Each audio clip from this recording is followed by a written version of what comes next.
नमस्कार, मैं अशोक कुमार पांडे। स्वागत है आपका टीसीएच पर। हाजिर हूं इजराइल, फलस्तीन, लेबनान, ईरान, सीरिया, मिडिल ईस्ट और इसके बहाने सारी दुनिया की खबरें लेकर। जो सबसे बड़ी खबर है वो ये है, जैसा मैं कई दिनों से आपसे कह रहा था, लगातार मैं ये बात कर रहा था कि सीज फायर को जो होस्टेज डील बना दिया गया है उसके भी फिलहाल होने की कोई संभावना नहीं है। देखिए, सीज फायर का मतलब होता है जंग रुकना और होस्टेज डील का मतलब होता है सिर्फ अगवा किए हुए लोगों की अदला बदली। लगातार अमेरिका भी इसको होस्टेज डील कह रहा है और इजराइल भी इसको होस्टेज डील कह रहा है। हमास की पुरानी डिमांड यह है कि होस्टेज डील तभी होगी जब जंग बंद होगी। मैंने आपको बताया है कि जुलाई में इस बात को लेकर पूरी सहमति बन गई थी कि 1-2 महीने का यह पूरा प्रोसेस चलेगा। धीरे धीरे धीरे इजराइल के सैनिक वापस जाएंगे, वैसे वैसे होस्टेजेज भी वापस होंगे, अगवा किए हुए लोग भी वापस होंगे। हमास रिहा करेगा इजराइल के लोगों को और इजराइल रिहा करेगा फलस्तीनियों को जो उसने जेल में बिठाकर रखे हैं, जेल में बंद करके रखे हैं। अभी आप सोचिए, 20 डिटेनीज को, 20 ऐसे लोगों को जिसको उसने हाल में ही गिरफ्तार किया था, उनको रिहा किया है और उन लोगों का कहना है कि वहां जेल में जबरदस्त टार्चर चल रहा है। तो दोनों तरफ से रिहाई की बात थी, जंग के खत्म होने की बात थी और इजराइल की सेना के पीछे हटने की बात थी। अब नेतन्याहू का बयान आया है कि किसी भी तरह की कोई होस्टेज डील नहीं होगी क्योंकि हमास यह शर्त रख रहा है कि जंग बंद की जाए। मतलब कमाल है, जंग भी बंद ना हो और आपके अगवा किए हुए लोगों को वापस भी कर दिया जाए, यह तो मुमकिन ही नहीं है। इसका मतलब क्या हुआ कि 2-4 दिन के लिए आप रोकें, 2-4 फैसिलिटीज दें, 4-6 ट्रक इमदाद पहुंचने दें, उतने में आपके अगवा किए हुए लोग छूट जाएं और उसके बाद आप फिर से वही सारा कुछ शुरू कर दीजिए गजा के अंदर जो आप लगातार कर रहे हैं। और जो कर रहे हैं वो इतना खतरनाक है कि सच में दुनिया बेशर्म हो गई है, अरब मुल्क बेशर्म हो गए हैं कि उनको दिखाई नहीं दे रहा है। नार्दर्न गजा में जो इकलौता अस्पताल काम कर रहा था वो अस्पताल था कमाल आदवान अस्पताल। और कमाल आदवान अस्पताल के जो डायरेक्टर हैं डॉक्टर हुसम अबू साफिया, वो लगातार पिछले 15-20 दिन से लगातार ये बात कह रहे थे कि एक एक करके अस्पताल को बंद करने की कोशिश की जा रही है। कभी बिजली काटी जा रही है, कभी जनरेटर बंद कर दिया जा रहा है, कभी कुछ हो रहा है, कभी कुछ हो रहा है। कमाल आदवान हॉस्पिटल को बचा लीजिए ताकि जो लोग बीमार हैं उनका इलाज हो सके। 1 महीने तक कोशिश की इजराइल ने और फाइनली कमाल आदवान हॉस्पिटल को बंद करा दिया। एक आइकॉनिक तस्वीर है, इस तस्वीर को आप देखिएगा। दोनों तरफ रबल्स हैं, दोनों तरफ खंडहर हैं और उसमें गिरफ्तारी के लिए जाते हुए डॉक्टर हुसम अबू साफिया हैं। आगे टैंक लगा हुआ था जिसमें गिरफ्तार इन लोगों को करके रखा जा रहा था। आप देखिए वो टैंक में किस तरह से घुसते हैं। तो तकरीबन 1 महीने लगातार इजराइल की आर्मी से जूझने के बाद कमाल आदवान हॉस्पिटल और उसके डॉक्टर हुसम अबू साफिया को गिरफ्तार कर लिया गया। हॉस्पिटल को आग लगा दी गई। इजराइल कह रहा है उसने हॉस्पिटल को आग नहीं लगाई है, लेकिन ज्यादातर जो मीडिया चैनल्स हैं, न्यूज चैनल्स हैं, वो यही बता रहे हैं कि आग लगा दी गई है। कई सारे वीडियोस और फोटोग्राफ कल आए भी थे। अब आप मुझे बताइए, कहा जा रहा है कि इजराइल ये कह रहा है कि कमाल आदवान हॉस्पिटल तो जो था उसमें हमास के लोग छिपे हुए थे। एक आखिरी तस्वीर आई है जिसमें वहां से जो कुछ मेडिक्स वगैरह हैं वो निकल रहे हैं, वो वीडियो आया है। उस वीडियो को देखिए और आप बताइए कि आतंकवादी हैं। जिन लोगों को गिरफ्तार करके ले जा रहा है इजराइल, उसमें बच्चे हैं, औरतें हैं, बीमार हैं, बूढ़े हैं, ये सारे के सारे लोग आतंकवादी हैं। ये बड़ा आसान तरीका बन गया है कि हॉस्पिटल बंद करा दो, कोई भी फैसिलिटी बंद करा दो और कहो कि इसमें सब आतंकवादी थे। और उसके बाद इजराइल चाहता है कि यह सब जारी रहे और उसके अगवा किए हुए लोग वापस लौट आए। तो जाहिर है हमास ऐसा नहीं करेगा। हमास के जो निगोशिएटर्स हैं उनमें से एक ने कहा कि इजराइल जंग खत्म करने को तैयार नहीं है, इजराइल रोज नई नई शर्तें लाद रहा है, इजराइल वहां से अपनी आर्मी हटाने को तैयार नहीं है। फिर सीज फायर कैसे होगा, फिर कैसे होगा होस्टेज डील? इसलिए मुझे कई दिनों से यह बात लग रही थी, जिस तरह से सार का बयान आया था जिसमें उसने कहा था कि भले होस्टेज डील हो जाए लेकिन हमारी आर्मी गजा के अंदर ही रहेगी, गजा की सिक्योरिटी हमारे पास रहेगी। उसके बाद भी कई सारे बयान आए थे। अभी पिछले दिनों अमेरिका के जो निगोशिएशन टीम थी उसके एक ऑफिशियल थे, वो छोड़कर चले गए थे कतर। उन्होंने कहा कि केवल और केवल इजराइल अपनी जिद मनवा रहा है, इसके अलावा कुछ नहीं है, इसलिए कोई होस्टेज डील नहीं होगी। आज ही खबर आई अमेरिका के एक्स राष्ट्रपति जो थे जिमी कार्टर साहब, बड़े फेमस थे, उनकी डेथ की। जिमी कार्टर ने कुछ दिनों पहले बयान दिया था, उनका वीडियो आया था जिसमें उन्होंने कहा था कि इजराइल पूरी तरह से अपार्थाइड की जो नीति है उसको अपना रहा है, यानी रंगभेद कर रहा है, फलस्तीनियों के साथ वो भेद करता है, फलस्तीनियों को अपने बराबर नहीं समझता है, उनके साथ वो बुरा व्यवहार करता है। ये सारी बातें जिमी कार्टर ने एक इंटरव्यू में कही थी जो अमेरिका के राष्ट्रपति रहे थे। लेकिन आज जो अमेरिका के राष्ट्रपति हैं, आज जो अमेरिका, इंग्लैंड और बाकी मुल्कों के हुक्मरान हैं, उनको ये बात समझ में नहीं आ रही है। समझ में तो आती है, लेकिन दरअसल उनको इस बात से कोई फर्क नहीं पड़ता है, क्योंकि उनकी जेबें इजराइल के पैसों से भरती रहती हैं, क्योंकि उनकी कमजोर नसें इजराइल ने दबा के रखी हैं। आज इजराइल के अंदर कंडीशन यह है कि नया सर्वे बताता है 64% जो इजरायली हैं वो अपने शासन से, अपने हुक्मरान से नाराज हैं, वो खुश नहीं हैं। लगातार इजराइल छोड़ छोड़ के जा रहे हैं। एक आर्टिकल छपा है जिसमें कहा जा रहा है कि जो लोग इजराइल छोड़ के जा रहे हैं उनके बारे में भला बुरा नहीं कहना चाहिए, उनका अधिकार। अरे बहुत सीधी सी बात है कि इजराइल ने रूल बनाया है कि दुनिया में कहीं भी कोई यहूदी पैदा होता है तो वो इजराइल का नागरिक बन सकता है, वो कभी भी वहां आके रह सकता है, वो कभी भी वहां सैकड़ों साल से रह रहे फलस्तीनी का घर उजाड़कर उसमें घुस सकता है, उसकी जमीनें, उसके जानवर, उसका पैसा, उसका सब कुछ कब्जा कर सकता है। तो लालच में दुनिया भर से लोग वहां पे इकट्ठा होते रहे हैं। अब जब जंग जैसे हालात हैं, जब इकॉनमी वहां की लगातार बर्बाद हो रही है, जब वहां की पूरी सोसाइटी तबाह हो रही है, तो लोग मौका देखकर निकल रहे हैं ताकि उनकी जिंदगी ठीक से चलती रहे। तो कुल मिलाकर फिलहाल यह कहा जा सकता है कि 20 जनवरी तक तो सीज फायर की कहीं कोई उम्मीद, जंगबंदी की कहीं कोई उम्मीद मुझे नजर नहीं आ रही है। जंग लगातार चल रही है, इजराइल अपनी हरकतें जारी रखे हुए है और उधर से जंग भी लगातार चल रही है। अभी कल ही खबर आई है कि गजा में जबालिया कैंप के पास इजराइल के 2 सैनिक मारे गए हैं। लगातार सैनिकों के घायल होने की, मारे जाने की खबरें आ रही हैं, तो जाहिर है कि जंग चल रही है। और अब इजराइल के अखबार इस बात को छाप रहे हैं कि इतनी लंबी जंग के बाद भी गजा के बड़े हिस्से पर हमास का कब्जा है। तो भैया 1.25 साल से लड़ते लड़ते आप इजराइल के लोग, इजराइल की आईडीएफ, जिनको अमेरिका से भीख मिलती है, बर्तानिया से भीख मिलती है, फ्रांस से भीख मिलती है, जर्मनी से भीख मिलती है, कनाडा से भीख मिलती है, इतनी सारी जगहों से भीख मिलती है, हथियार मिलते हैं भीख में, जहाज मिलते हैं, इंग्लैंड तो बाकायदा इंटेलिजेंस जुटाने का काम कर रहा है। इतने सब के बावजूद अगर आज भी हमास का कब्जा गजा के बड़े हिस्से पर है, आप नहीं कर पाए हैं कब्जा, तो इसका सीधा मतलब है कि जंग जीतने के जो आप बार बार ऐलान करते हैं, उन ऐलानों का कोई मतलब नहीं है। आप सिर्फ कामयाब हुए हैं सिविल जो इलाका है उसको नष्ट करने में, लोगों को मारने में, आम लोगों को मारने में, औरतों, बच्चों और बाकी लोगों को मारने में, तबाह करने में, यूनिवर्सिटीज़ को ख़त्म करने में, कॉलेजेस को ख़त्म करने में, अस्पतालों को ख़त्म करने में, स्कूलों को ख़त्म करने में आप कामयाब हुए हैं। हमास को ख़त्म करने में कामयाब नहीं हुए हैं, इसलिए अब कहानियां बनाई जा रही हैं।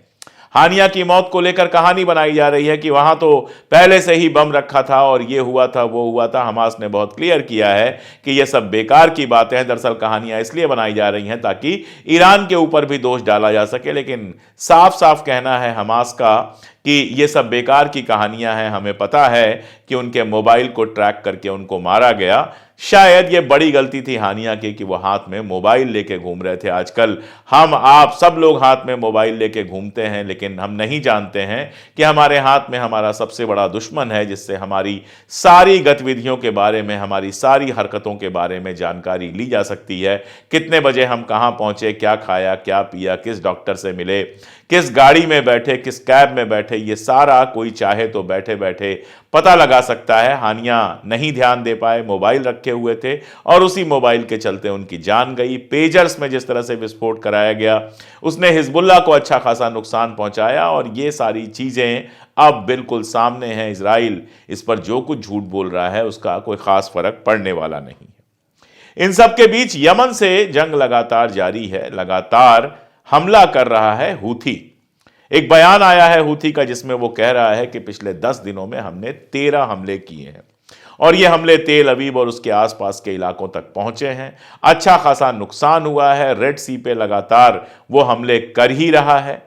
अभी कल ही उसका दावा है कि उसने अमेरिका का एक और MQ-9 रीपर गिराया है, जिसके बारे में मैं बता चुका हूं कि वो बेहद महंगा होता है। कल रात को अमेरिका और इंग्लैंड ने फिर से बमबारी की है। इजराइल 2-3 बार बमबारी कर चुका है और इन सब के बावजूद अंसारुल्लाह यानी कि हूथी का कहना है कि हम अपनी लड़ाई जारी रखेंगे। इधर लेबनान के अंदर भी लगातार यह सुगबुगाहट है कि 60 दिन पूरा होने के बाद भी इजराइल अपनी आर्मी नहीं हटाएगा। एक बयान हिजबुल्लाह का आया था कि अगर 60 दिन के अंदर अंदर अपनी आर्मी इजराइल नहीं हटाएगा और लेबनीज जो आर्मी है, लेबनान सरकार की जो आर्मी है, वो अपना इलाका खाली कराने में कामयाब नहीं होगी तो 60 दिन बाद हम फिर से जंग शुरू करेंगे। अब देखिए, दोनों के अपने अपने दावे हैं। इजराइल का अपना दावा है कि उसने जंग में जीत हासिल की है, हिजबुल्लाह का दावा है कि उसने जीत हासिल की है। अब सवाल यह है कि अगर इजराइल ने जीत हासिल की थी तो फिर वो सीज फायर क्यों करता? जैसे हमास के साथ सीज फायर वो लगातार टाल रहा है क्योंकि यहां पर लगातार वो बर्बादी जारी रख सकता है, ऐसे ही वो हिजबुल्लाह के साथ भी टालता रहता और बर्बादी जारी रखता। लेकिन उस वक्त हमने देखा था कि कैसे उसकी आर्मी के लोग लगातार मारे जा रहे थे। नार्दर्न इजराइल खाली का खाली था, अब तक खाली है, अब तक लौट के लोग नहीं आए हैं। हमने देखा था कि कैसे सारी कोशिशों के बावजूद एक लेबनीज गांव पर भी कब्जा नहीं कर पाए थे और इसकी वजह से ही उन्होंने सीज फायर किया था। हिजबुल्लाह का नुकसान हुआ है, अच्छा खासा नुकसान हुआ है भाई। उसके सबसे बड़े जो लीडर थे नसरुल्लाह साहब, वो मारे गए। पेजर का जो विस्फोट हुआ था उसमें हिजबुल्लाह के काफी सीनियर लोग, काफी इंपॉर्टेंट लोग घायल हुए या मारे गए। तो ऐसा नहीं है कि हिजबुल्लाह का नुकसान नहीं हुआ है, लेकिन क्या इतना नुकसान हो गया है कि वो दोबारा इजराइल से लड़ नहीं सकता है? क्या बशर अल असद की सरकार गिरने के बाद जो सप्लाई लाइन उसकी टूटी है ईरान के साथ, उसकी वजह से हिजबुल्लाह किसी काम का नहीं रह गया है? ये वो सवाल हैं जो 20 जनवरी के बाद 21 जनवरी जब 60 दिन पूरे हो रहे हैं, उसके बाद हिजबुल्लाह की हरकतों से समझ में आएगा कि वो क्या वाकई इतना कमजोर हो गया है कि लड़ ना सके, या फिर ये सारा कुछ इजराइल की गोदी मीडिया का फैला है। वैसे गोदी मीडिया के बारे में मेरे पास एक बड़ी न्यूज है। बीबीसी के एक स्टाफर ने बताया है, मतलब बीबीसी में काम करने वाले एक आदमी ने बताया है कि बीबीसी का जो हेड है वो पूरी तरह से इजराइल और अमेरिका के लिए काम करता है। खबरों को दबाना, खबरों को पलट के देना, जैसे एमनेस्टी इंटरनेशनल ने कहा कि इजराइल जेनोसाइड कर रहा है, तो इस खबर को नहीं छापा गया।